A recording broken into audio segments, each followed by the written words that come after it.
Action. T'as pas ton objet.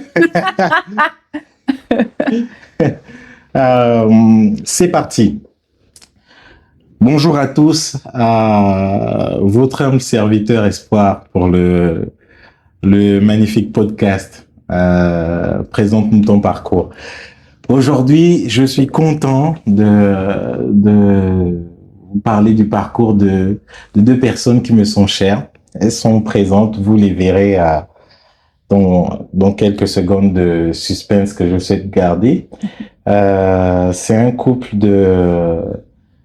je vais les laisser se présenter plus tard. Vous aurez les détails de qui ils sont dans quelques secondes. L'idée aujourd'hui, c'est de découvrir leur parcours, de voir leur challenge, de voir tout d'abord que ce sont des personnes comme nous. C'est ce que nous souhaitons faire sortir. Et aussi de se dire, en fait, s'ils l'ont fait, s'ils le font, il y a moyen que ce soit possible d'être réalisé pour nous également. Sans plus attendre, je vais demander à Audi. Oh là là. Elle est Les intimes. Pour les intimes. Je vais demander à Eddie et Audrey de se présenter face cam, de nous dire qui ils sont.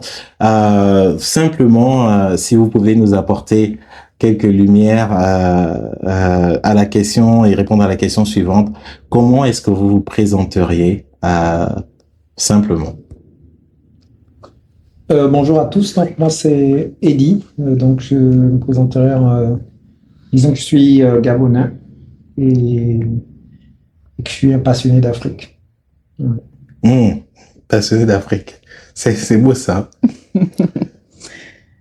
Bonjour à tous, moi c'est Audrey, je viens de la Martinique et voilà, je suis une épouse, une maman, une servante de Dieu. Et là, actuellement, quel est votre état d'esprit? Comment est-ce que vous vous sentez actuellement? Est-ce qu'il y a une image une métaphore, une analogie qui nous permettrait de découvrir votre état d'esprit là tout de suite? Plutôt de mon côté, je pense que c'est beaucoup plus en même temps une forme de sérénité et l'image qui me revient, c'est beaucoup plus un griot, quelqu'un qui raconte sa vie, qui raconte son histoire, qui raconte son parcours et qui veut que ça perdure aussi dans le temps, que ça puisse atteindre plusieurs personnes dans le monde et qui l'écouteront autant que convenable. Je vous avais dit que je n'allais pas amener n'importe qui pour ce podcast. Ça veut dire qu'il est prêt. Et tu veux dire quelques mots là-dessus? Oui, ce que je peux rajouter, c'est que on a vraiment hâte que ça puisse surtout impacter les gens, quoi. Servir et créer peut-être des vocations, concrétiser des rêves, voilà. D'accord. Merci beaucoup de souhaiter sur le podcast. Je sens que ça va aller loin, les amis. Il y a moyen que ça aille loin. Si je m'intéresse un peu plus à votre enfance, pouvez-vous nous dire quel genre d'enfant vous étiez, chaud, calme, bouillant? Rappelez-vous et parlez-nous un peu de qui vous étiez dans l'enfance. Moi, mon enfance, j'en garde de très beaux souvenirs. J'ai vraiment aimé mon enfance. Ce que je retiens beaucoup plus de mon enfance, c'est le côté imagination. Donc, j'étais quelqu'un de très imaginatif et donc surtout très attachant à l'égard de mes parents, mes grands-parents également. J'en garde des très beaux souvenirs de mon enfance qui, jusqu'alors, restent intacts des endroits où j'étais, de ce que j'ai vécu durant cette période de ma vie. Tu n'étais pas turbulent, tu étais l'enfant préféré des parents. Nous, on veut du croustillant. Je n'étais pas turbulent, mais j'étais très attaché à mes parents. J'étais l'un des enfants les plus collants aux parents. Voilà, c'est pour ça que tu es aussi près de ta femme. Donc, moi, j'ai grandi dans une famille nombreuse parce qu'il a été ce que je suis la seule fille au milieu de plein de gars. Donc, c'était, moi, une enfance heureuse, pleine de de rêves et puis on se challengeait beaucoup mutuellement. Donc voilà. Ok. Est-ce que vous pouvez nous parler d'une expérience dans votre enfance, dans votre adolescence, qui vous a forgé et peut-être qui vous a fait vous dire, là, je passe un cap, là, je prends une responsabilité ou j'acquiers une nouvelle compétence, quelque chose dans ce style. Dans l'enfance, quelque chose qui nous a montré qu'on passait un cap, c'est ça? Ou qui nous a impacté, qu'on garde aujourd'hui, et qui nous a aidé à nous transformer, à nous développer, à rebondir. Moi, je pourrais peut-être parler des voyages qu'on a pu faire avec nos parents en famille, qui nous ont donné une ouverture sur le monde, en fait. Pouvoir voir des personnes qui vivaient différemment, comprendre comment le monde fonctionnait en dehors de notre petit cocon. Ouais, ça a été quand même assez formateur. Moi, j'ajouterais peut-être le fait de ne pas avoir obtenu mon brevet la première année. Donc, pour ce qui ont étudié au Gabon, ils savent un peu le brevet se passe généralement en classe de troisième. Et donc, le fait de l'avoir raté, ça a été quand même une expérience en même temps difficile, mais qui m'a permis de rebondir pour la suite. Comment ça? Est-ce que tu te dis, est-ce que c'était parce que tu étais un peu fainéant et tu t'es dit là il faut que ou alors c'était je suis vraiment intelligent mais je méritais pas. Non, je pense que cette année-là peut-être les épreuves étaient assez difficiles quand même parce qu'on était plus de 100 candidats, il y avait juste 4 admis. Waouh. Donc j'estime que on avait travaillé mais peut-être pas assez. Mais l'année qui a suivi quand même ça m'a permis de faire des études scientifiques, donc d'aller quand même dans une branche scientifique et de montrer que face à une épreuve, on pouvait rebondir. En fait. Wow. Si je peux me permettre, moi aussi, je n'ai pas eu mon brevet la première année. et c'est source de chagrin, de frustration, on se dit, mais c'est passer une carré de 4 égale 2, quoi. Ça peut être bouleversant, mais ouais, rebondir après un échec, c'est la marque des champions. Moi, je le dis comme ça. Exact. Qu'est-ce que vous rêviez de faire quand vous étiez gamin, comme métier? Moi, depuis petite, j'ai toujours voulu aider les gens, aider. Je sais pas forcément toujours comment, mais ouais, aider ceux qui y avait des besoins de façon un peu pratique. Donc, ça se manifeste par rendre des services, des choses comme ça. Ouais. T'es une personne généreuse. Je sais que c'est difficile. C'est ce que les gens disent. Bah, c'est vrai que c'est pas évident de se qualifier de généreux, généreuse. C'est des choses qu'on attribue généralement aux autres. Ou pourrait ça peut donner à l'impression de s'envoyer des fleurs. De s'envoyer des fleurs. Ouais. Quand une personne est bosseuse, elle est bosseuse. Quand une personne est généreuse, elle est généreuse. Et moi, je trouve que le don de soi, c'est de la générosité. Ben moi, quand j'étais petit, je disais j'avais beaucoup d'imagination. Donc l'un des premiers métiers que j'aurais bien aimé exercer, dont je suis toujours admiratif, c'est être astronaute. Donc je trouve que c'est vraiment pas mal. Ouais.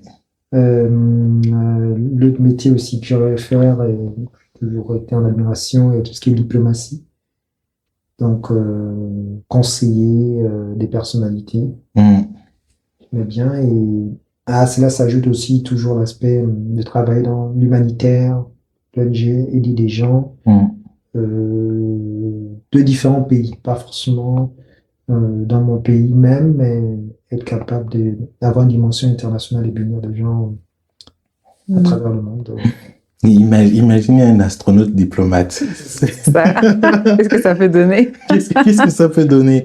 Ça peut donner de bonnes relations entre les États-Unis franchement et la Russie. Et la Russie. Faire de la diplomatie dans la spatiale. Moi, je peux appuyer sur ça en disant que tu es une personne qui est vraiment versée dans le conseil. c'est pas le moment d'étaler ma vie ici, mais Eddie m'a beaucoup conseillé dans des moments critiques où il fallait que je prenne des décisions. Merci pour ça d'ailleurs. C'est gentil. Faut passer à la caisse après. Là. Ok, c'est noté. J'en parlerai à la trésorerie du podcast. Et comment est-ce que vous vous êtes rencontrés? Est-ce qu'on peut avoir le prisme de comment ça s'est passé pour chacun de vous? Ben, après l'histoire semble être longue, mais on fera vraiment court. Donc, je pense que j'ai rencontré Audrey lorsque je suis parti dans un voyage missionnaire au Burundi en 2015. Donc, j'étais parti en 2015, de 2014-2015. J'ai fait 3 semaines au Burundi. Et donc, j'étais chez un ami à Audrey qui a appelé Audrey le jour de son anniversaire. L'entremetteur. C'est ça. Il m'a permis, par la suite, de rentrer en contact avec Audrey par téléphone. Et c'est là que notre histoire a commencé. Et donc, voilà. Juste préciser qu'à ce moment-là, j'étais en Martinique, en fait. Donc, c'était un premier contact à distance, quoi. Voilà. D'accord. Mais c'était quoi la relation? Tu étais au Burundi, Martinique? La relation, le point de connexion entre nous, c'était les groupes bibliques universitaires. D'accord. Les GBU, qui sont une association qui évangélise en milieu universitaire. Voilà. Des groupes bibliques universitaires, je peux vous en parler. Hein. J'en ai fait partie longtemps. Et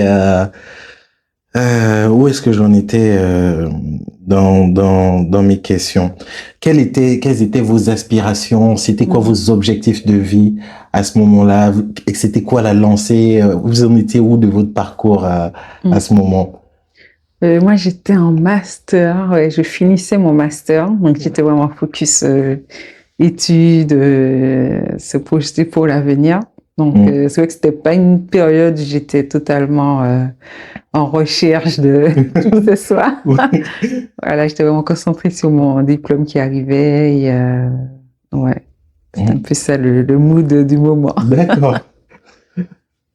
Et moi, par contre, j'étais beaucoup plus. Donc, j'avais terminé ma licence. Et donc, j'étais en année sabbatique où j'avais décidé de ne pas faire le master au Gabon. Mais cette année-là, j'avais décidé de plutôt passer mon temps à voyager pour rencontrer différents étudiants au niveau national. Et donc, il y a eu une opportunité d'aller au Burundi. Donc, je l'ai saisi. Mais j'étais beaucoup plus dans une optique de vouloir découvrir le monde, découvrir la culture et avec cette passion de rencontrer l'international. Et c'est dans ce mode-là que finalement les choses se sont faites. Mais qu'est-ce qui vous a attiré l'un vers l'autre? Moi, je prends ça vraiment comme une abeille qui voit du miel et se dit, oh, là, je cours. Qu'est-ce qui t'a trouvé valorisant? Qu'est-ce qui t'a attiré chez ton mari, chez ta femme? Moi, je dirais plutôt après, comment dire, la relation à distance. Des discussions sur des rêves, des projections, ce que la personne aime, ce que la personne n'aime pas. Je sais que l'une des choses qui nous a toujours marqué, je parle pour moi, peut-être on pourra dire le contraire, mais c'est toujours, comme je disais au début de la discussion ou de l'interview, ce rapport à l'Afrique.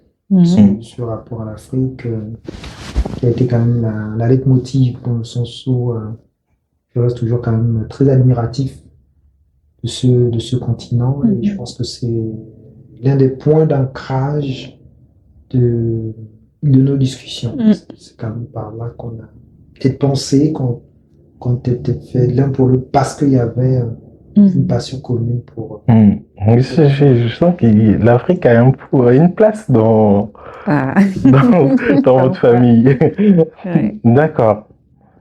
Ouais, c'est vrai, je peux juste rajouter que c'est la passion, comme disait Eddy, la passion pour, déjà, on était dans la même association étudiante internationale, du coup, on avait des sujets communs, les problématiques des étudiants en lien avec la foi, les études.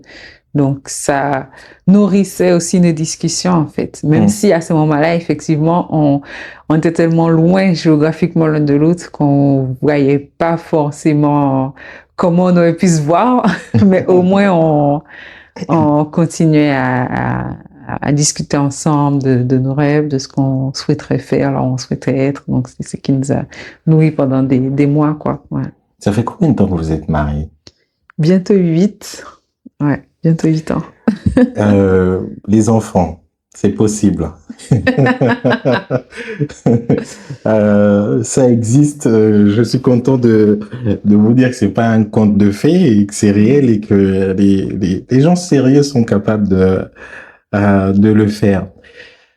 Quand est-ce que vous vous êtes dit c'est le bon, c'est la bonne? Parce que c'est une question aussi que les gens se posent. En plus, c'est une question qui est empreinte aussi de doute profond, de se dire je discute avec quelqu'un, on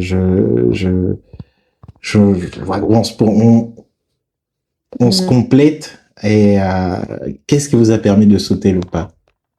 Je pense que donc ce qui moi m'a permis de sauter les pas, donc avant déjà de répondre à la question, c'est juste préciser que je ne sais pas si pour l'ensemble des couples il y a eu des convictions à 100% ou les personnes étaient sûres. Il y a toujours une part de doute. Il y a toujours une part parce que je pense que l'engagement à deux, c'est d'abord un pas de foi où on n'a pas forcément tous les éléments. On a certains éléments à l'instant T, mais on ne sait pas ce qu'il en découlera de demain. Est-ce que la personne nous dit, ce que la personne dit est vrai ou c'est faux? Je pense que c'est beaucoup plus la paix, la sérénité, la confiance. Une paix dans le sens où il n'y a pas de doute, il n'y a pas de questionnement, il n'y a pas de peur. Et je pense que c'est beaucoup plus la paix et le fait aussi de laisser le temps permettre que les choses s'ajustent. Je pense que l'un des éléments quand même, c'est rester en paix, parce que je pense que si on veut rester avec quelqu'un, c'est quand même bien qu'on soit serein, qu'on soit pas dans une forme de peur, une forme d'inquiétude. Mais si je comprends bien, il y a quand même une part d'inconnu, mais que la sérénité finalement prend le pas dessus. Parce que bon, l'inconnu, on le gère pas finalement. Ben oui, de toute façon, il y aura toujours une inconnue, quelles que soient les étapes de nos vies. Et comme vous avez dit, c'est vrai que l'aspect sérénité a vraiment été important pour nous, parce qu'on a même reçu un verset dans Ésaïe qui dit à celui qui est ferme dans ses dispositions, tu assures une paix parfaite. Parce que ce qu'on peut nous maîtriser, c'est notre état, en fait. On reste dans l'agitation ou pas, mais et la fermeté de nos décisions. Après, ce qui se passe autour, les décisions des autres, les circonstances de la vie, on ne peut pas gérer, quoi. Donc, franchement, moi je trouve que c'est parlant, la fermeté de nos décisions. On est facilement ébranlé parfois par le regard des autres, les circonstances, les difficultés, mais c'est important de tenir ferme, surtout quand on sait qu'on est dans le bon choix, on prend la bonne décision de tenir ferme. Du coup, vous vous êtes rencontrés, finalement vous vous êtes mariés il y a de cela 8 ans. Ça a été comment les débuts de votre vie maritale? Après, je peux juste dire que c'est ça la complexité de vie à deux, c'est que finalement c'est des histoires qui semblent être uniques et qui ne se ressemblent pas. Et souvent on a tendance à projeter la vie des autres sur la vie que les gens vivent, en fait. C'est-à-dire qu'avant d'entrer dans un mariage, il y a des a priori, il y a aussi parfois les erreurs de certains, il y a les appréhensions qu'on a, et il y a parfois l'aspect déjà négatif de tout ce qu'on peut raconter, de ce qui peut se passer. Mhm.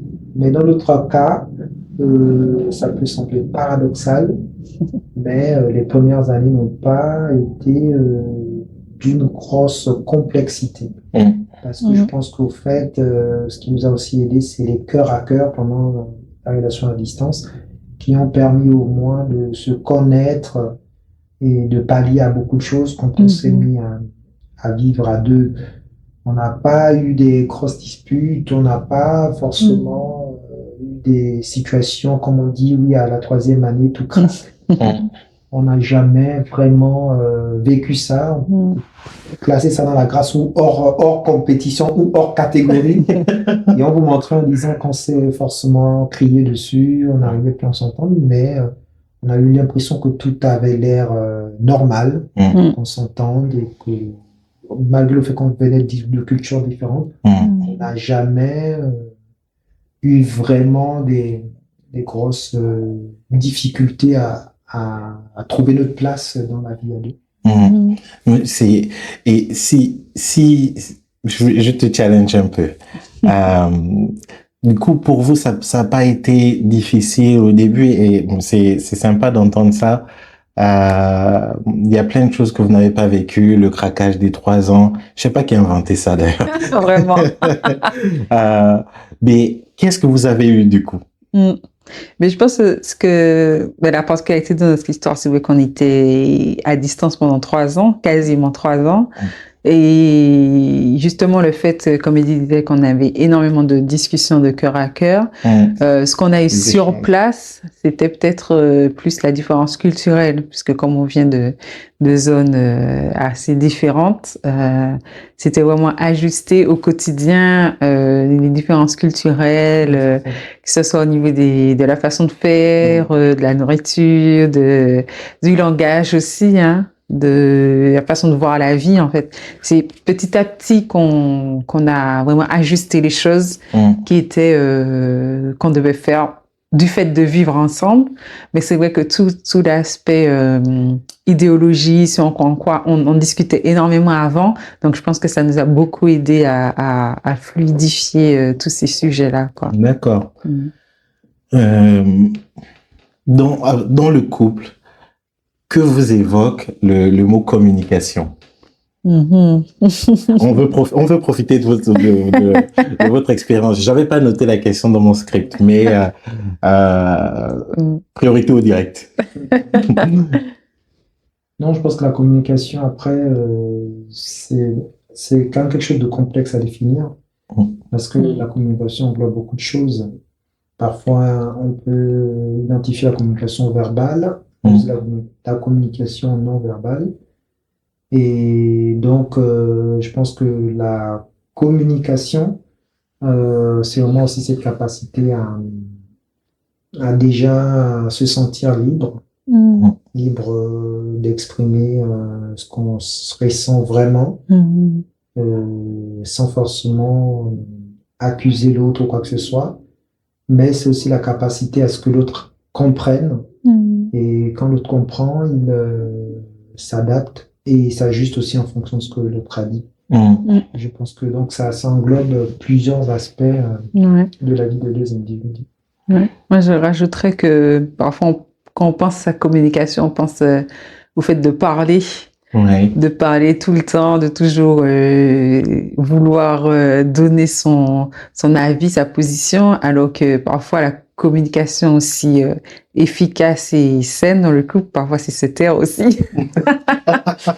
Parce que ouais, c'est pas toujours le bon moment de dire les choses. Et je pense que c'est quelque chose aussi qu'on a appris. Bon, je vais être honnête que j'ai appris dans le mariage, c'est à savoir quand parler, quand dire les choses au bon moment et quand se taire pour un temps, voilà. Donc c'est ça aussi. Ouais. D'accord. J'en suis où? C'est reparti. Si on fait un focus sur votre vie actuelle, à quoi ressemble votre vie actuelle, tout simplement, votre quotidien, c'est quoi? Des routines saines, des routines classiques d'une vie de quelqu'un de quelqu'un qui vit en région parisienne, Mm. qui se ponctue entre travail, vie de famille, euh, rencontrer des amis. Et je pense que de mon côté, c'est beaucoup plus comme ça que je définirais. C'est quoi pour toi, vie de famille? Je pense que pour moi, vie de famille, c'est cette capacité à prendre des moments à deux. Des moments à deux, parce que je pense que la maison est censée quand même être un lieu de paix, un lieu de vie, un lieu où on se ressource, un lieu de refuge aussi. Et je pense qu'on a besoin de recharger les batteries pour affronter le monde extérieur. Et c'est pourquoi je dis que la vie de famille, c'est aussi cet endroit où finalement on est soi-même, pas de contraintes, on est nous-mêmes, on apprend aussi à aimer la personne qu'on a choisie, en essayant de faire des activités qu'on aime ou parfois qu'on n'aime pas. Que l'autre aime. Non, c'est bien, parce que en plus, tu as dit qu'on apprend à aimer la personne qu'on a choisie, et il y a un qui vient avant l'autre, parfois, ça peut être vu autrement. On apprend à choisir la personne qu'on a aimée. C'est vrai. Comprendront hein. Les messages sont subliminaux dans le podcast. D'ailleurs, en parlant de messages subliminaux, j'ai remarqué que vous portez le même t-shirt. Ah. C'est quoi le message que vous voulez utiliser mon podcast pour faire passer quel message en fait? Le même t-shirt, c'était juste pour davantage attirer l'attention peut-être à ceux qui vont regarder le podcast pour parler un peu d'unité du couple dans la vie à deux. C'est un t-shirt au fait aussi qui rappelle notre parcours, qui rappelle d'où on vient et comment on s'est rencontrés, notre histoire. Donc on a essayé de mettre sur un t-shirt et on aime bien le présenter. Voilà. Vous pouvez amener vos t-shirts. Vous aussi. On t'a pas entendu là-dessus. Comment tu vois ta vie aujourd'hui, ton quotidien? Comme je disais un peu plus tôt par rapport au fait de servir les autres, c'est un peu ça, hein, que ce soit au niveau professionnel, que je travaille dans le social, que ce soit au niveau de l'église ou au niveau de l'entourage, des amitiés, voilà, toujours disposé à bénir, à recevoir chez nous. C'est vrai qu'on a aussi toujours notre porte ouverte pour recevoir qui veut bien partager des temps, échanger. Donc, c'est un peu ça, ouais, notre quotidien. C'est quoi votre plus grande force ensemble? Je pense que l'une des choses dont on peut parler de complémentarité, c'est beaucoup plus la capacité à prendre soin des autres, prendre soin des gens, ou organiser des événements. C'est quand même quelque chose sur lequel on arrive à déceler nos forces, dans le sens où à ce niveau-là, on arrive quand même à trouver une complémentarité sur ce que chacun fait et d'apporter une touche particulière aux personnes avec qui on discute. Et cette touche, on n'aurait pas porté si on était par exemple tout seul. C'est-à-dire que si on discute avec quelqu'un... Ouais, j'allais te dire concrètement, ça donne quoi? Effectivement, si on discute avec quelqu'un, que vous êtes à deux, c'est pas pareil que quand tu discutes avec quelqu'un et que tu es seul.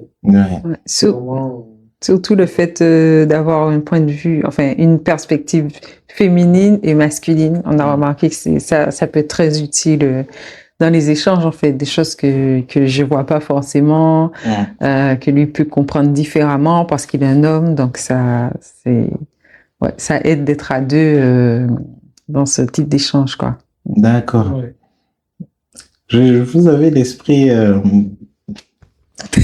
Pour ça, ce que tu vas dire.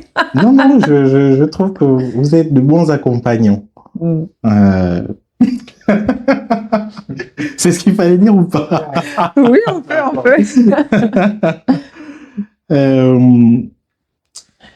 Est-ce que vous avez des projets que vous nourrissez actuellement? Vous pouvez simplement me dire oui et puis on passe à autre chose. Ou alors, Après, c'est je pense qu'on a toujours chacun, parce que même ceux qui nous écoutent ont quand même des projets, même